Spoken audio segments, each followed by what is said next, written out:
Hello, ಹೇಗಿದ್ದೀರಾ ಎಲ್ಲರೂ? ಸಂಜೆ ಆಯ್ತು, ಮಕ್ಕಳನ್ನ ವಾಕಿಂಗ್ ಕರ್ಕೊಂಡು ಹೋಗೋಣ ಅಂತ ಹೇಳಿ ನಮ್ಮ ಅಮ್ಮನ ಮನೆ ಪಕ್ಕದಲ್ಲೇನೆ ಒಂದು ಸ್ಕೂಲ್ ಗ್ರೌಂಡ್ ಇದೆ. ಆ ಗ್ರೌಂಡಿಗೆ ಮಕ್ಕಳನ್ನ ವಾಕಿಂಗ್ ಅಂತ ಕರ್ಕೊ ಹೋದ್ವಿ. ಮನೇಲಿದ್ದು ಬೇಜಾರಾಗಿರೋ ಮಕ್ಕಳನ್ನ ಈ ತರ ಹೊರಗಡೆ ಕರ್ಕೊ ಬಂದ್ರೆ ಅವಕ್ಕಾಗೋ ಖುಷಿನೇ ಬೇರೆ. ನಮ್ಮ ಮಗಳಿಗೆ ಹಾಸನ್ಗಿಂತ ನಮ್ಮಮ್ಮನ ಊರು ಅಂದ್ರೆ ತುಂಬಾನೇ ಇಷ್ಟ. ಯಾಕಂದ್ರೆ ಇಲ್ಲಿ ಫ್ರೀ ಆಗಿ ಓಡಾಡ್ಕೊಂಡು ಆಟ ಆಡ್ಕೊಂಡು ಇರ್ಬೋದಲ್ಲ ಅಂತ. ನಾನು ನನ್ನ ಪ್ರೈಮರಿನ ಇದೇ ಸ್ಕೂಲಲ್ಲಿ ಓದಿರೋದು. ನಾನು ಊರಿಗೆ ಬಂದಾಗೆಲ್ಲ ಇಲ್ಲಿಗೆ ಬಂದು ಒಂದ್ಸಲ ನನ್ನ ಬಾಲ್ಯನ ರಿವೈಂಡ್ ಮಾಡ್ತೀನಿ. ನಾನು ಈ ಸ್ಕೂಲಲ್ಲಿ ಓದಬೇಕಾದ್ರೆ ಅದೆಷ್ಟೋ ಪ್ರೋಗ್ರಾಮ್ಗಳನ್ನ ಇದೇ ಸ್ಟೇಜಲ್ಲಿ ಕೊಟ್ಟಿದ್ದೀನಿ. ಈ ಸ್ಕೂಲು ನೆನ್ನೆ ಮೊನ್ನೆದಲ್ಲ, ಇದು ತುಂಬಾನೇ ಹಳೆ ಸ್ಕೂಲ್. ನಮ್ಮ ಅಪ್ಪನೂ ಇದೇ ಸ್ಕೂಲಲ್ಲಿ ಓದ್ತಿದ್ರಂತೆ. ಈಗ ಇಲ್ಲಿ ಓದ್ತಿರೋ ಮಕ್ಕಳು ಬೆಳೆಸಿರೋ ಗಾರ್ಡನ್ಗಳಿವು. ನಾನು 7th ಅಲ್ಲಿ ಇರಬೇಕಾದ್ರೆ ತಂದಿರೋ ಜಾರು ಬಂಡಿ ತೂಗುಯ್ಯಾಲೆ ಇದು. ಎಲ್ಲರೂ ಲೈನಲ್ಲಿ ನಿಂತ್ಕೊಂಡು ಒಬ್ಬೊಬ್ಬರೇ ಆಟ ಆಡ್ಕೋತಿದ್ವಿ. ನೀರು ಬೇಕು ಅನ್ನಿಸ್ದಾಗೆಲ್ಲ ಇದೇ ಬಾವಿಲೇ ನೀರು ಕುಡಿತಾ ಇದ್ವಿ. ಇವಾಗಿನ ಥರ ಫಿಲ್ಟರ್ ನೀರುಗಳು ನಮಗೆ ಸಿಗ್ತಾ ಇರಲಿಲ್ಲ.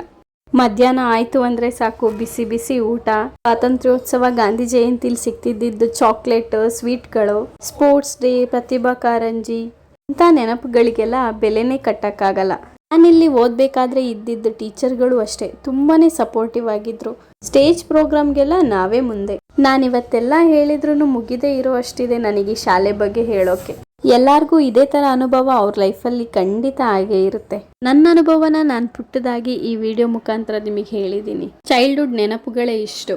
ಅವಾಗ ಏನು ಮಾಡ್ತಿದ್ದೀವಿ ಅನ್ನೋದೇ ಗೊತ್ತಿರಲ್ಲ, ಆದರೆ ಗೊತ್ತಾಗೋ ಅಷ್ಟರಲ್ಲಿ ಅದು ಬರೀ ನೆನಪುಗಳಾಗಿರ್ತವೆ.